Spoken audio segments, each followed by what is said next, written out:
આજકાલની ગધેડીનું હોવું તો ખબર જ ને, સ્ટોરમાં એ લપેરા કરતી હોય. પેલાના જમાનામાં સ્ટોરમાં સ્ટીલના ડબ્બા એક સરખા ચમકતા. હવે તો આજકાલની વહુ બસ પ્લાસ્ટિક ઉપર પ્લાસ્ટિક. તોય આજ જૂની વહુ છે, જો ચણા છે ને જાત જાતના કઠોળ છે ને મસાલા એ છે, બધું છે. હજી તો આ કહેવાય કે જૂની વહુ.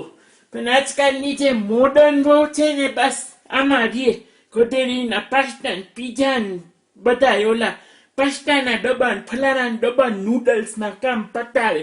અને કાંઈ નહીં હોય તો પોપકોર્ન ખાવડાવી દે ગધેડીની, તો પેટ ભરેલું રહે. આ આજકાલની છોકરીઓ મોડર્ન વહુ. અને આ જૂની વહુ કે જો ફાઇન રાશન તો રાખે, ચાલો ચમકતા ડબ્બા તો ના હોય પણ બહેણી બધું તો હારકું રાખે ને. અક્કલ વગરનું છે આજકાલની છોકરીઓ, આળસુના પેટની હાર્યું.